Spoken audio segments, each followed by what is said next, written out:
Kathleen Kennedy, Pablo Hidalgo, and the rest of Lucasfilm may have something to be concerned about. Allegedly, Gina Carano is in possession of emails, communications, and more, which she may be wishing to release. That's been the latest scuttlebutt across the internet. And of course, there are also rumors that there may be a lawsuit forthcoming, although we cannot confirm such a story. The question on many viewers' minds, though, has been, can Gina actually release any of these things? Can Disney take her to court over it?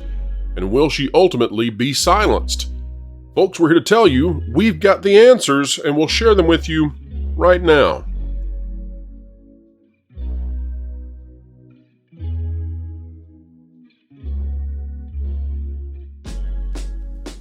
Hello folks, and welcome to the channel that is changing pop culture one video at a time, and it's all because you're the electricity that makes it so. And we are so happy to have Ron Coleman joining us again on the channel for legal expertise. Sir, it is an honor each and every time that you appear. Why, thank you very much. It's my pleasure. Now, Mr. Coleman, I'm sure that you're aware of the Gina Carano situation where the former Disney actress, the former Star Wars star, is now, well, there's some rumors out there that she may be in possession or perhaps knows of communications related to Kathleen Kennedy, Pablo Hidalgo, and other members of Lucasfilm, and that these communications may be significant and that they would link the studio and others to very nefarious behavior, not only in how Miss Carano was removed from Star Wars, but also potentially it is being alleged that this could have something to do with how Disney itself has manipulated media, how they have attempted to have censorship run amok against those who would criticize them, etc. And we're calling these, of course, the Carano files, just in case they ever come to be. But Mr. Coleman, I've brought you on the show today to talk to us about a very in-the-weeds kind of conversation, but I think we can make it simple. And that is, what are the privacy laws that would govern this? What would prevent or what would provide cover for Ms. Carano releasing this kind of information? Is there anything that could get in her way? Well, that's a great question, and it's very forward-thinking of you to ask it. California does have pretty progressive protections for email privacy, but they tend to be written with the purpose of protecting consumers and employees more than protecting businesses. And, you know, when you say release, that's a very loaded term. But let's take a step back. Yes. Well, let's put it this way then. If Gina produces content, communications that were sent to her and it's ethical and legal for her to do so, does Disney then have to corroborate that in any way? Do they have to admit that it is their stuff if there's a lawsuit, let's say? If there actually is litigation, Disney would have to produce this material. They might try to avoid producing it, making some kind of claim along the lines of confidentiality.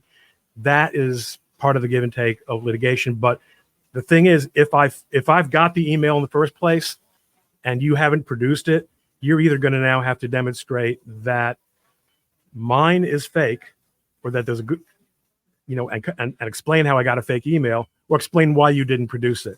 So there are lots of chess moves here that would be implicated, but I don't see anything that would prevent Gina Carano from making use of this stuff.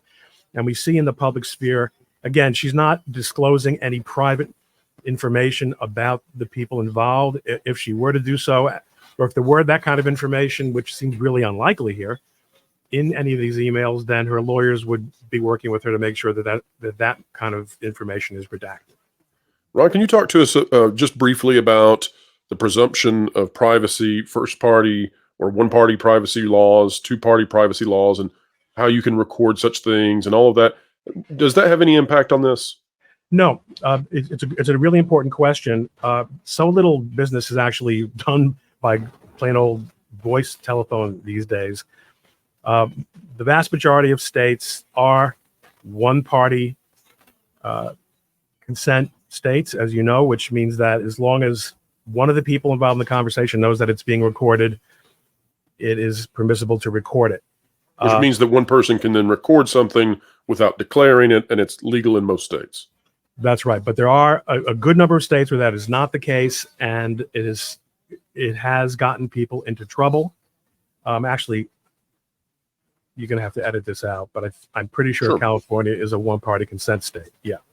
Which is why, yes. Oh, no, California, right. California, back on the record, California is one of those two consent states. And that's actually not too surprising considering how much business is done, in the major industries in California that historically, people taking a call by the pool.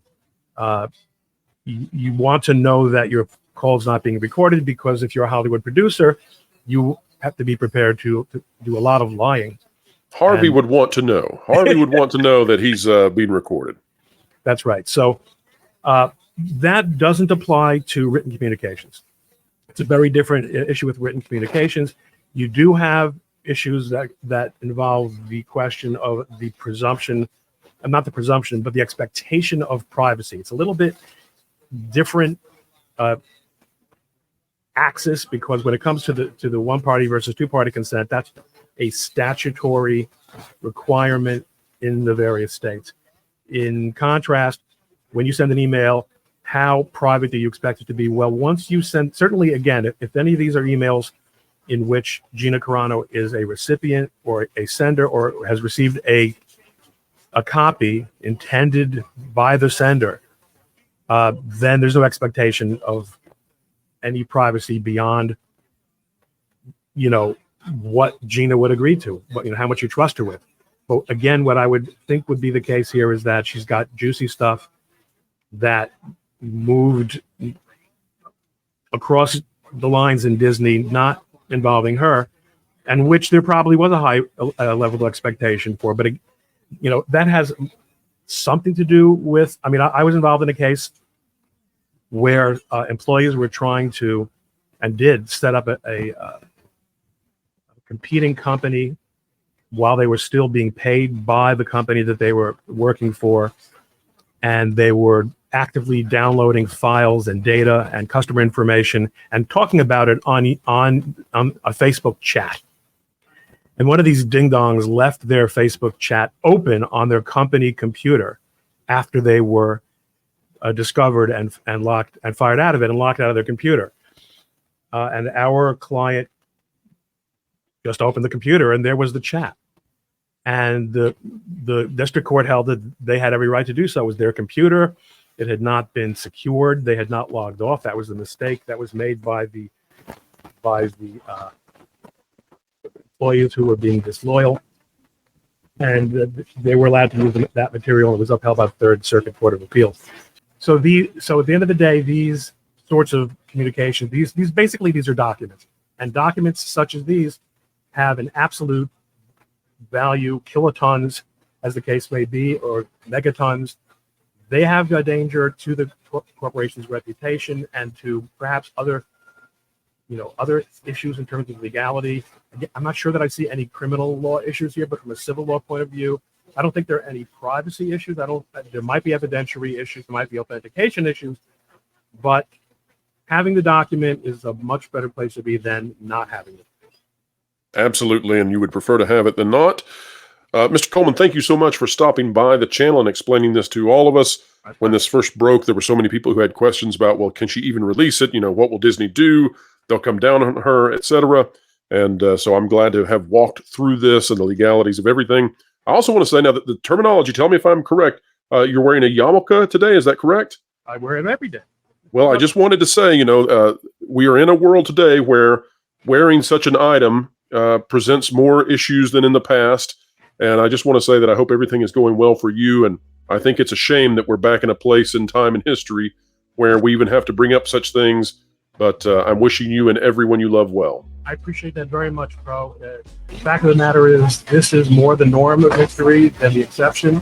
We lived in a very, very good time for most of my lifetime, and now we're sort of back to normal. And I think a lot of people are opening their eyes to a lot of what's really going on in the world. And ultimately, God controls the world, and we have to do our best to be as safe and sensible as possible.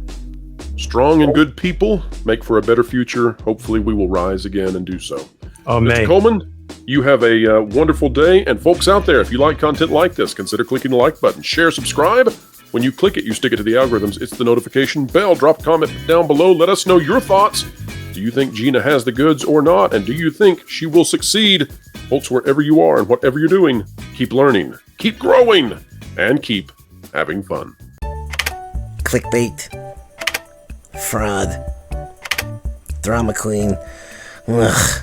I wish there was a channel that was 5 to 6 minute news reads without the drama, frauds, and clickbait that could accurately let me know the current news, providing my crucial context utilizing all the different That Park Place contributors and creators. Well, stupid. There is. It's the That Park Place YouTube channel, which will be going live real soon, so make sure you're subscribed, so you can really stick it to the algorithms. You're joking. Nope.